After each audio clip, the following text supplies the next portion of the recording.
Prej vitit 1912 deri në vitin 1999, fillimisht mbretëria serbokrate slovene, manej Jugoslavia vjetër, manej ajo e reja, manej Serbia, nuk kanë investu me qëllim nëpër komunat Kosovës se këtu ka pas shqiptar.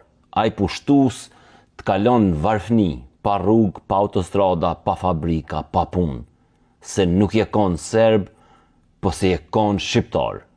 Sot dul publikisht deputeti Albin Kurti e tregoj se çka ka bon si kryeministër e çka ka nërmen me bon. Kështu të dashur qytetar, votues të partive tjera, mos shikoni partin kësaj radhe, po shikoni punën që është bërë dhe do të bëhet.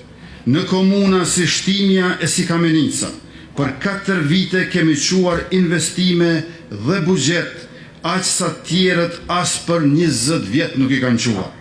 E pra, pse të mos jenë edhe Prishtina, Mitrovica, Prizreni, Gjakova, Peja, Vitia, Kaçaniku, Fush Kosova, Vushtria, Obiliqi, Rahoveci, njësoj si Podujeva e Gjilani. Pse të mos vinë edhe të komunat tuaja investime 10 milionëshe. Mendoni mirë të dashur qytetar dhe zgjidhni kryetarin e duhur e që ju duhet. Ka qu pare ma shumë në komunat që e kanë votu partinë e tij. Për ma tepër, ai tash publikisht I kërcënoj, shantazhoj qytetarët e komunave tjera që janë në ballotazh, se nëse nuk ja votojnë partinë e tij, ai si kryeministër ka mu hakmarr, ka me qu ma pak investime, ose hiq. Pra tha dhe këtë, kjo duhet më konë vepër penale gjithsesi, ama pa tjetër që është antikushtetuese, sepse e cenon të drejtat e barabarta të qytetarëve. Kështu janë sjell 100 vjet serb në shqiptarët.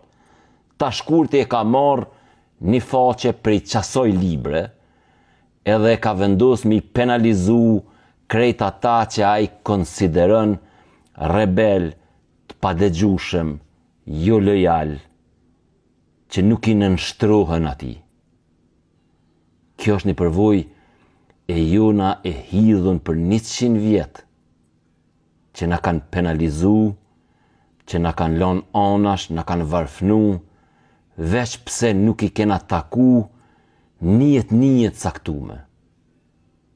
Tash ky ka vendos mi penalizu qytetarët e venit pse ata nuk e votojnë partinë e tij.